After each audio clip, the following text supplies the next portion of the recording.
And then I'm going to pause it.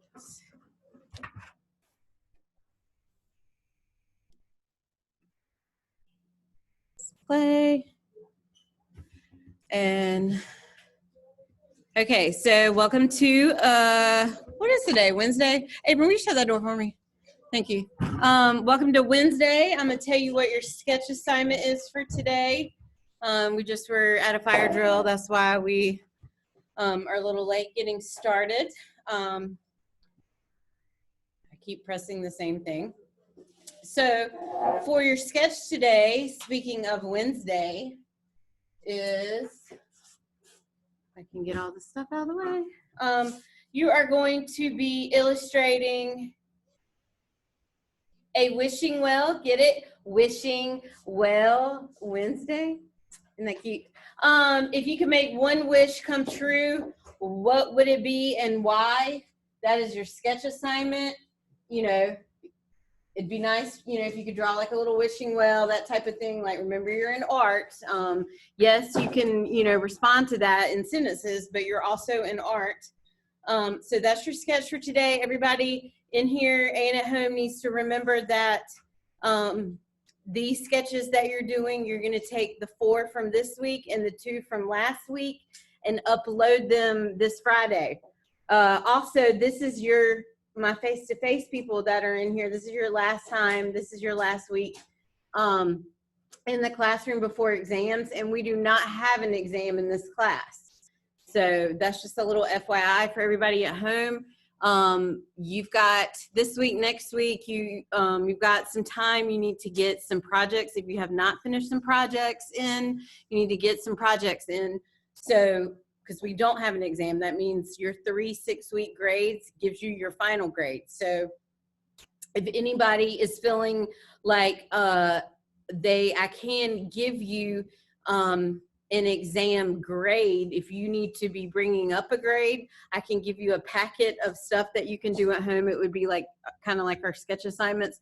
If you needed another marking period worth of grades to pull your grades up, that is something I can do. It's not a written test or anything. It's just going to be more drawing. It's very much like our sketchbook assignments. And you can turn all those into me, and then I would give you another grade to average in to your 6 weeks grades to, you know, improve your grade if that's something that you might need.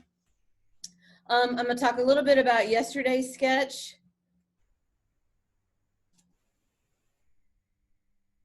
Yesterday's sketch was to draw this picture of American Gothic, which is a very famous painting right here. This was your sketch yesterday. You were drawing this famous painting, and then you kind of were writing what they're thinking about. And I want to tell you a little bit of background information about this painting. How come you say no internet? Some interesting things about this painting. A lot of people think that this is a married, you know, family, like a husband and a wife, and really, in reality, it is the artist's actual sister and Dennis, who posed for this picture, for this painting for Grant Wood. Grant Wood was an American artist. And so that's a little something interesting about that. What we are working on, I thought I had a video. I do have this video I want to show you. It's not very long, but we don't get a lot of time in this class to dig a little bit deeper into art. And really, it's just a little interesting video I want you to see on Grant Wood.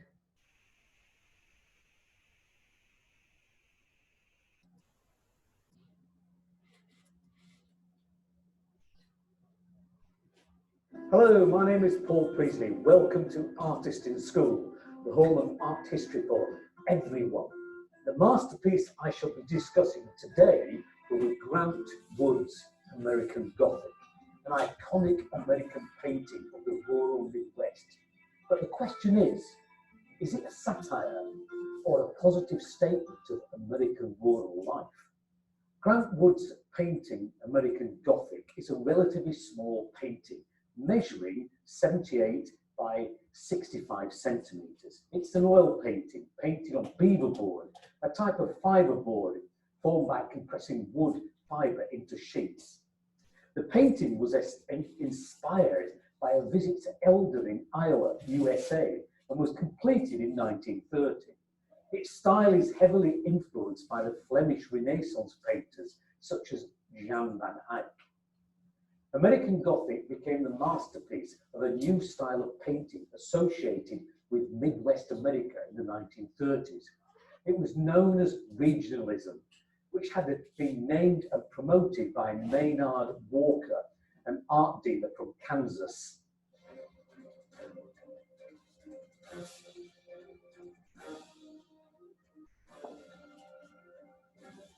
Grant Wood was born on his parents' farm outside Anamosa in Iowa on the 13th of February 1891. The idyllic rural setting had a profound effect on Wood and greatly influenced his later paintings. Around 1901, after his father died, the family moved to Cedar Rapids. In 1910, Wood attended the Minneapolis School of Design and Handicraft and learned to work with metal and jewellery, as well as build furniture. During the 1920s, Wood travelled to Europe and visited museums in France and Italy.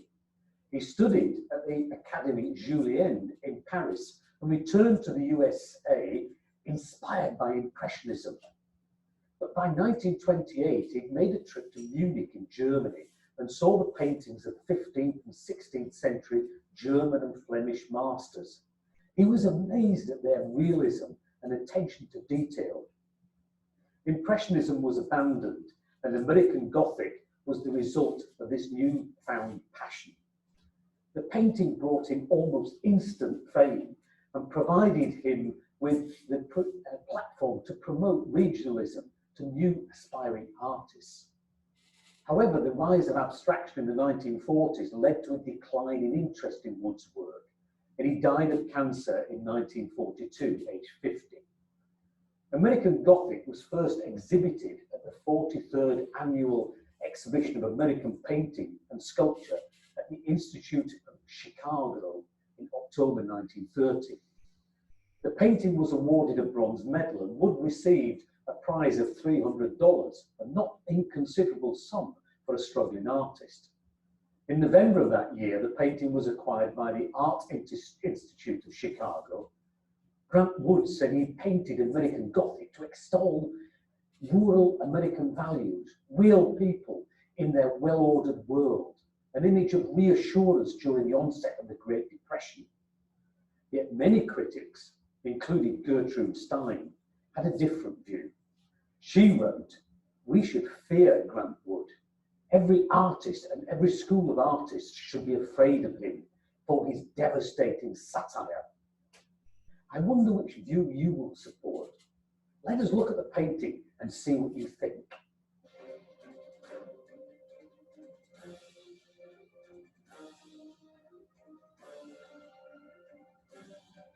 In the summer of 1930, Grant Wood visited Eldon, Iowa, USA, to attend an art exhibition. During his visit, he saw a little white cottage with a carpenter Gothic window, as he called it, on the second floor. He thought the window, which reminded him of those he had seen on many cathedrals in Europe, a little bit pretentious for such a small house. Like a richy window for a He country sketched house. the house on an envelope, and this sketch became the inspiration for his painting. Grant Wood said the idea was to find two people who would fit into such a home. I looked among the folks I knew around my hometown of Cedar Rapids, but could find none among the farmers.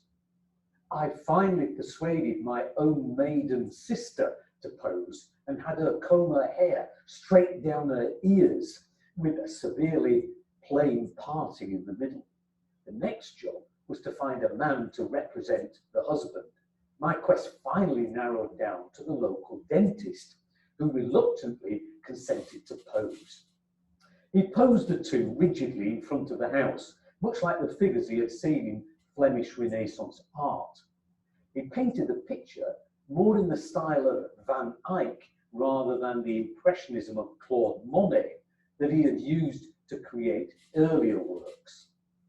The two models didn't pose together, but were painted in separate sessions. Originally, Wood had referred to the people in the painting as husband and wife, but his sister apparently objected to being married to an older man, even in the painting, so the couple became father and daughter. Wood's version of Nan's dress being ordered from a Chicago mail order firm differs to what Nan later recalled. She said her brother asked for a trim that was out of style. So I ripped some of my mother's old dresses, and after the painting made its debut, Rick Rack made a comeback. The brooch that Nan wears belonged to Hattie, his mother, and can be seen in Wood's painting of his mother, Woman with Plants. Pattern and shape are important elements in the painting. The hay fork, which was a rake in an earlier drawing of the composition, has been endlessly speculated upon. Wood never mentioned it, but he obviously thought the shape was important enough to repeat it in the stitching on the male figure's bib overalls. It also functions compositionally as it mirrors upside down the shape of the panes of glass in the upstairs window. Patterns also tie other parts of the composition together. Notice the pattern on the curtains in the upstairs window is a similar pattern to that on the woman's apron. Notice also that despite the detail used to create other elements of the painting realistically, the curtain and the apron are just flat pattern. The repetition of vertical lines is another pattern element of the painting, particularly visible in the hay fork, the white shirt overalls, the battens on the house, and the barn in the background. Perhaps this emphasizes the upright character of the individuals. Grant Wood intended the painting to be a positive statement about rural American values.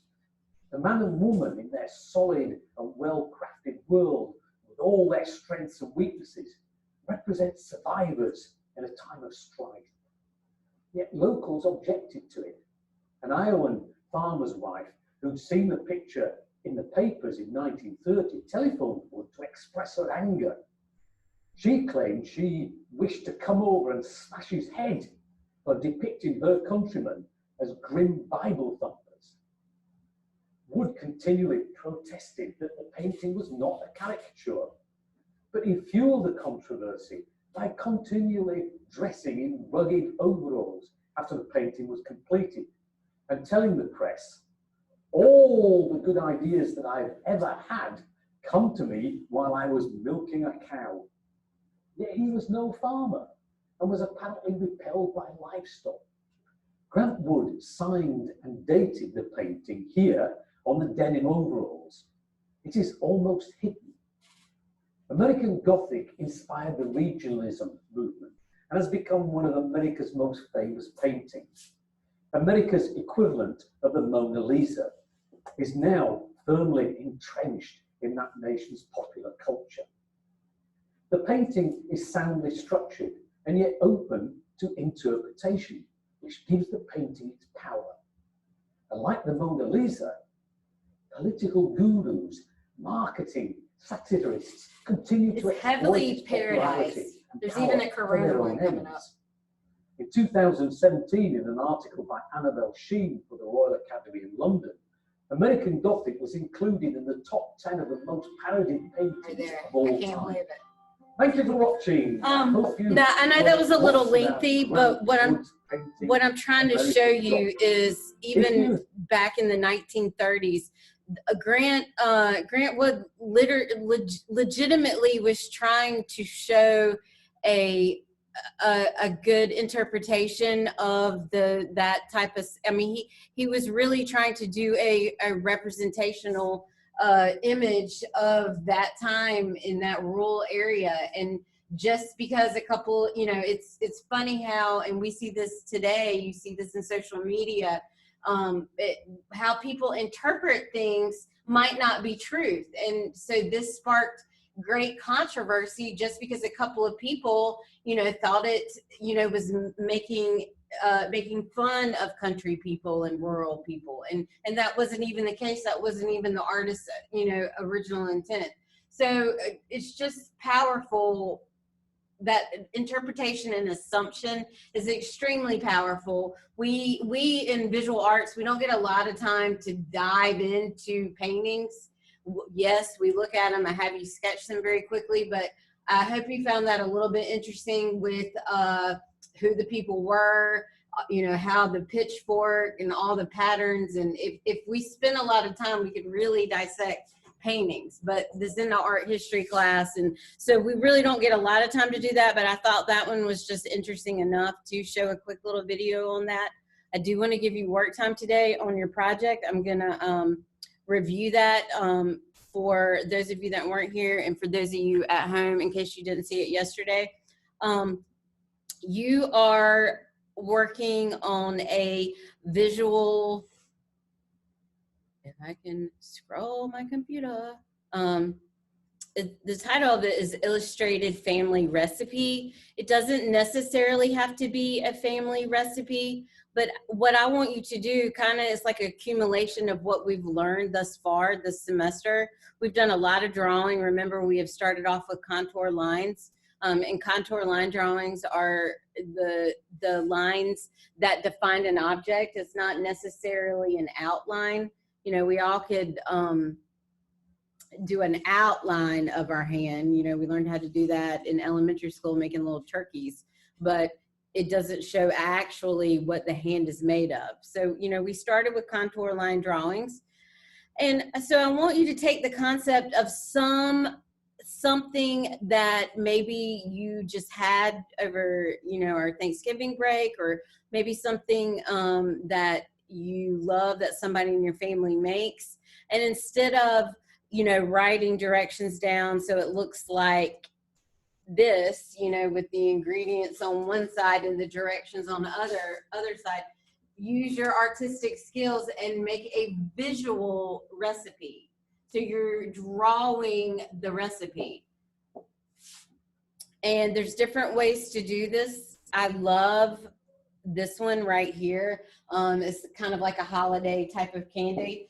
But what I love about it is they really didn't even need to add these words. They have the candy canes being smashed, melted pot, you add this, you spread it here, you break it here, here's the final do. So how can you take something that you love to eat, you like to make, you might want to learn how to make, maybe you want to learn how to make pizza from scratch. Like, take something and use your art knowledge that you have and visually, to as much as possible, visually illustrate that. Here's all the ingredients. They're drawn out instead of written out.